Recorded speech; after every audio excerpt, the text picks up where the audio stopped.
प्रिय दर्शकों, नमस्कार। एक बार फिर से उपस्थित हूँ आप सबके सामने शनिवार की कार्यक्रम में विश्लेषण जन्म कुंडली का इस कार्यक्रम के दूसरे हिस्से के साथ उपस्थित हूँ। नाम इनका मैंने बताया था मधुसूदन, और ये कुंडली थी रेवाड़ी हरियाणा से। इन्होंने पूछा है कि राजनीति का योग कैसा है। सबसे पहले आपकी कुंडली का दशम स्थान जो भाव है, उस भाव का अधिपति और उस भाव पे मंगल की दृष्टि, यानी कि शनि मंगल और चंद्रमा का संबंध है। साथ ही साथ उस पर राहु की मित्र दृष्टि जा रही है। दशमांशा कुंडली में केंद्र में बैठ करके चतुर्थ स्थान में अपने कारक क्षेत्र और दिग्बल क्षेत्र में चंद्रमा का प्रभाव जन्म कुंडली के दशम स्थान में है। दिग्बल और कारक की बात मैंने इसलिए की क्योंकि वो वस्तुतः वहाँ के कारक, वहाँ के वो अधिपति होते हैं। और दशमांशा कुंडली के लिए कम से कम केंद्र में गुरु और सूर्य का होना बड़ा विलक्षण बनाता है जातक के जीवन चर्या। दशमांशा कुंडली में लग्न के अधिपति मंगल की उच्च राशि बनी है और यहाँ के अधिपति शनि तीसरे भाव में बैठे हैं नीच के ग्रह के साथ और नीचाधि राशि। इस वजह से व्यक्ति करियर को लेकर के कंफ्यूज हो सकता है। इस वजह से उसके जेहन में बहुत सारे विचार भी करियर को लेकर के बन सकते हैं। ये एक बहुत ही साधारण बात है। जैसे लेखक बनने का मन करे, कभी राजनीति करने का मन करे, कभी पूजा पाठ करने का मन करे, कभी मन करे प्रोफेसर बन जाऊं, कभी मन करे इंजीनियर बन जाऊं, कभी साइंटिस्ट बन जाऊं, कभी क्या बन जाऊं। तो दशमांशा कुंडली का जो लग्नेश जब कमजोर बल में जाता है या फिर जब नीचा विरासी या नीच का हो जाता है, तो ये मेहनत करने पे विवश करता है या व्यक्ति के करियर को लेकर के कंफ्यूजन बढ़ाता है। मंगल के समय राहु बैठे हैं, थोड़ी सी भी गड़बड़ी जातक को विवश कर सकती है डिप्रेस होने के लिए, और कई बार व्यक्ति को जल्दबाजीपन की प्रवृत्ति और जल्दी और ज्यादा धन कमाने की सोच गड़बड़ कर सकती है। ये बात आपको समझना होगा क्योंकि जन्म कुंडली के धन भाव में मंगल बैठे हैं और राहु के संग बैठे हैं। इस वजह से हमें सावधानी बरतनी ही हो। यहाँ पे भाग्य भाव के अधिपति का तृतीय भाव में जाना और वापस उस भाव को देख लेना, ये कई बार जातक को जीवन में मेहनत करने के लिए विवश करने के साथ साथ भाग्य के सुख का आधार मिलता जाता है। व्यक्ति को जीवन में भाग्य का आधार मिलता है। लग्न कुंडली का विश्लेषण मैंने सुबह वाले कार्यक्रम में किया था और इस कुंडली में राजनीति के बहुत अच्छे योग हैं। क्योंकि अगर इस कुंडली में मैं आपको एक बात बता दूं तो जो स्थिति बनी हुई है बाकी के जो वर्ग चार्ट हैं उसके आधार पे और बाकी की जो चीज़ें बनी हैं, जैसे यहाँ पे मंगल का प्रभाव, सूर्य का प्रभाव, उच्च की राशि से केंद्र में मंगल अपनी राशि को देख रहे हैं, द्वितीय भाव में स्वग्रही शनि, दशम स्थान के अधिपति जन्म कुंडली में भाग्य भाव, पंचम भाव में स्वग्रही। तो ये स्थिति व्यक्ति को राजनीतिक रूप से बहुत ही ज़्यादा श्रेष्ठ बनाने वाली बात है। यही नहीं, व्यक्ति जहाँ भी काम करता है बहुत ही ज़्यादा पद से और प्रतिष्ठा से युक्त होकर भी काम करता है। लग्न कुंडली में गुरु और शनि का केंद्र में बैठना व्यक्ति को सरकारी टेंडर लेने वाला और भारी भरकम काम करने वाला बनाता है। जैसे पहाड़ खरीद लेना, जैसे गिट्टी बालू छड़ सीमेंट का काम कर लेना, बिल्डिंग मटेरियल, उसके बाद टाइल्स और मार्बल का काम कर लेना, ये सब आपकी कुंडली में बनेगा। और ये सब प्रश्न इन्होंने पूछे भी। दशमांशा कुंडली में अष्टम भाव के अधिपति का 12 में जाना और पंचम भाव में गुरु और शुक्र का बैठना, ये इस कुंडली की बलवती स्थिति को बताने के लिए काफ़ी है। इस कुंडली में यहाँ जो स्थिति बनी है वो बहुत ज़्यादा अच्छी बनी है और ये जो स्थिति बनी है यहाँ 12वें भाव के अधिपति पंचम भाव में बैठे हैं। इस वजह से व्यक्ति के करियर में कभी कभी रोक टोक की स्थिति भी बढ़ेगी। उसके पास बहुत सारे ऑप्शन देखने को मिलेंगे जिसके कारण वो कई बार उनके दाव पेच में उलझ करके एक अच्छी खासी आमदनी को भी ड्रॉप करके छोटी आमदनी पे काम करने के लिए विवश हो जाता है। तो ऐसा कभी भी ना करिएगा कि आपको बहुत कम पैसों पे मेहनत करने के लिए विवश होना पड़े, या कई बार जल्दबाजीपन की प्रवृत्ति से बाज आते हुए अपने आप को स्टेबल रखिए, जितना ज़्यादा हो सके शांत रखिए। स्थिर चित्त के साथ आप जो भी काम करेंगे उसमें आपको सफलता मिलेगी। और निश्चित रूप से ये कुंडली बहुत सारे पैसों का लेन देन करने वाली सिद्ध भी हो रही। इस कुंडली में सूर्य और गुरु का प्रभाव बहुत अच्छा है, चंद्रमा और मंगल का प्रभाव भी खराब नहीं है।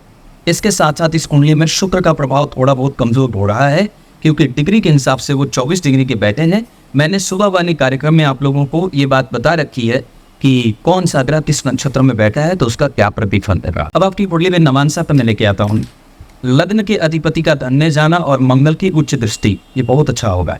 धन भाव के बाद पराक्रम भाव में नीच के बुध का होना ये आपके सामने वाला जो पार्टनर होता है वो आपको कई बार चंचल नेत्रों वाला मिल जाएगा। इस वजह से उन पे आप बहुत ज़्यादा संदेह मत करिएगा, नहीं तो इस कारण से कई बार आप लोगों का दाम्पत्य कमजोर हो सकता है। चतुर्थ स्थान के अधिपति चतुर्थ को देख रहे हैं, ये बड़ी अच्छी बात है। पंचम भाव में शुक्र स्वग्रही, प्रेम और सुंदर पत्नी, लेकिन शुभ कर्त्री में है। इस वजह से मैं आपके दाम्पत्य के शुभ को बहुत अच्छा कहूँगा और निसंदेह वो बहुत अच्छा भी है। पत्नी थोड़ी खर्चीली और सुंदर बहुत ज़्यादा, मतलब आप उसे देख करके कोई भी मोहित हो जाए। छठवें भाव में गुरु राहु बैठे हैं, इस वजह से शत्रुता मित्रता में न बदले और मित्रता शत्रुता में न बदले।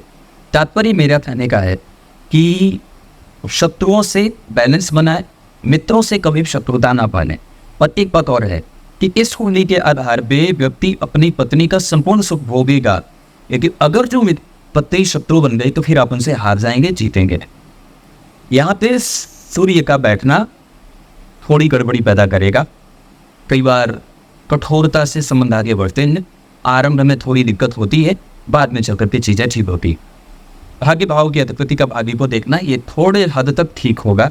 दशम स्थान के मंगल इस कुंडली के लिए बहुत अच्छे नहीं होते हैं, इस वजह से पत्नी महत्वाकांक्षी मिलती है और वो कई बार अपने लिए इकट्ठा करना चाहती हैं, बच्चों के लिए भी इकट्ठा करना चाहती हैं।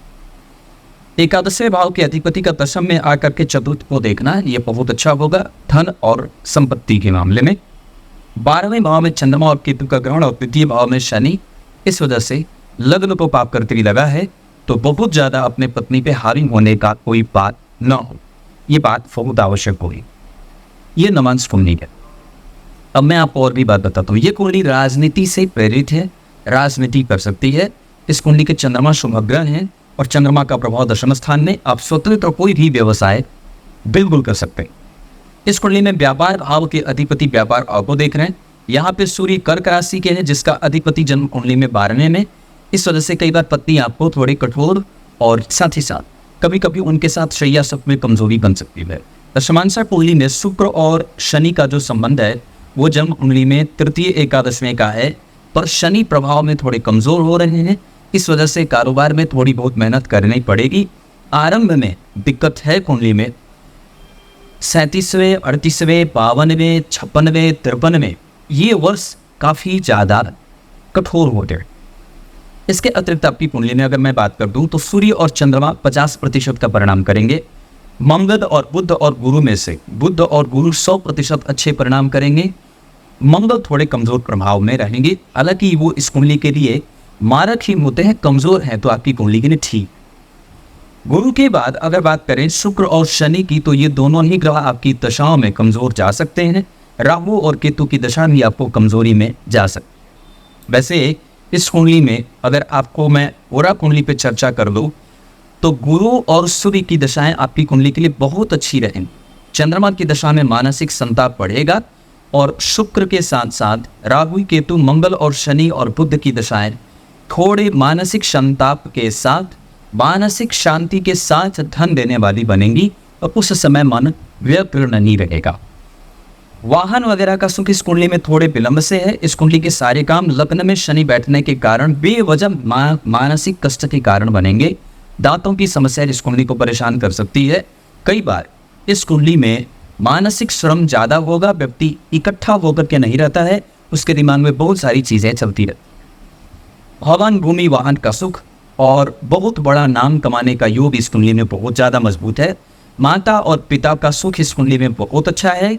संतान का सुख भी इस कुंडली में ठीक है, पर कभी कभी स्त्री संतति के योग इस कुंडली में ज़्यादा है। ये बात भी है। ये कितनी सारी चीज़ें मैंने आपको बताई। अब आपको मैं इस कुंडली के लिए मैंने बहुत सारी चीज़ें कल सुबह के कार्यक्रम में भी बता रखी है, सुबह वाले कार्यक्रम में बता रखी है, पर इस कुंडली में एक बार मैं चलित चक्र भी पे चर्चा कर देता हूँ। इस कुंडली में चलित चक्र में लग्न में शनि बैठे हैं। गुरु जो है वो जन्म कुंडली में वृश्चिक राशि के द्वितीय भाव का परिणाम कर रहे हैं। इस वजह से वो मृदुभाषी व्यक्ति को बनाते हैं और स्वभावगत दो क्रोधी नहीं होता है। राहु तृतीय भाव में कर्क राशि के हैं, इस वजह से माता के स्वास्थ्य का परेशान होना लाजमी होगा। मंगल पंचम भाव में बैठा है और सूर्य छठवें भाव में। इसका अर्थ है कि मंगल कई बार संतति में कमजोरी दे सकते हैं। इस वजह से कुंडली मिलाकर के विवाह करें। आप कुंडली में मंगलिक भी हैं, हालांकि मंगल का चतुर्थ भाव में बैठना, केंद्र में गुरु और शनि के बैठने से मंगल का नीच भंग तो नहीं, पर एक बात कहूँगा तो यहाँ मांगलिक भंग हो जाएगा।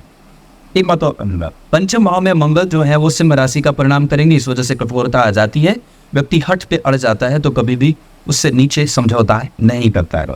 और सूर्य जो है वो जन्म कुंडली में कन्या राशि का परिणाम कर रहे हैं, इस वजह से व्यक्ति झगड़ालू प्रवृत्ति का होता है और कई बार पेट का रोगी भी हो सकता है, दंत रोगी भी व्यक्ति को बना देते हैं। शुक्र और बुध जन्म कुंडली में छठे भाव का ना होकर के सप्तम भाव में जा रहे हैं, इस वजह से दाम्पत्य इस कुंडली का कभी भी खराब नहीं है। पत्नी सुंदर और सुहृद नेचर की अच्छी आयु वाली मिलती है, जो पति को भी भाग्यशाली और सौभाग्यशाली नहीं बना देते, सौभाग्यशाली बना देते। केतु जन्म कुंडली में नवम भाव में बैठ रहे हैं, इस वजह से व्यक्ति में धार्मिकता और कम से कम उसको अनुभव प्राप्त करने का योग बनाएंगे। चंद्रमा मीन राशि क्या परिणाम कर रहे हैं, इस वजह से यहाँ पे भी व्यक्ति को कई बार बहुत सारी चीजें प्राप्त करने का बल होता है। ये आपकी कुंडली का नवांशा और दशमांशा है। दशमांशा कुंडली में लग्न के अधिपति का तृतीय भाव में जाना कमजोर होगा, और अष्टम भाव के साथ साथ अष्टम भाव के अधिपति का 12 में जाना, अष्टम भाव के अधिपति का जन्म कुंडली में लग्न को देखना, जीवन में छोटी मोटी परेशानियां सदैव बनी रहती है, इससे अब कभी भी मुक्त नहीं हो सकते। इस कुंडली में गीता जी के 5वें अध्याय का पाठ, सूर्य को अर्घ, गुरुवार को खिचड़ी का सेवन, गुरुवार को ठाकुर जी की सेवा, पीले वस्त्रों का दान, गुरुजनों की सेवा, गाय की सेवा, गंगा जल का सेवन करना चाहिए। इसके अतिरिक्त दीपक दान करना चाहिए और तुलसी की माला गले में अवश्य धारण करनी चाहिए, लेकिन बिना प्याज लहसुन खाए, मतलब प्याज लहसुन आपको नहीं खाना चाहिए। अगर तुलसी की माला गले में धारण कर रहे हैं तो, अन्यथा आप खाना खा सकते हैं जो ऐसे मसालेदार है। इस कुंडली में गुरु लग्न में और शनि में बैठे हैं, जो आपको चरित्रहीन नहीं बनने देंगे और व्यक्ति को प्रैक्टिकल मानसिकता के साथ जीवन का सब सुख देने वाला बन रहा है। इस कुंडली में शनि की दशा में बहुत सारे काम बनेंगे, सूर्य की दशा में चल अचल संपत्ति से काम बनेंगे, मंगल की दशा कमजोर जा सकती है और कई बार पत्नी के साथ मतभेद जारी होगा। ये इतनी सारी चीजें, ये कुंडली कई तरीके से धन कमाए, क्योंकि लग्न में ही शनि बैठे हैं गुरु के संग, जो एकादशवें भाव के अधिपति हैं। एकादशवें भाव के अधिपति के संग जब कभी भी शनि मंगल राहु केतु का संपर्क होता है तो व्यक्ति महत्वाकांक्षी होता है और बहुत ज्यादा धन कमाने वाला भी बनता है। मैंने बाकी की चीजें भी कल का कार्यक्रम में सुबह वाले बता रखी हैं। अब कभी भी कुछ पूछना होगा आप मुझे बेझिझक पूछ सकते हैं। तब तक के लिए बहुत नमस्कार।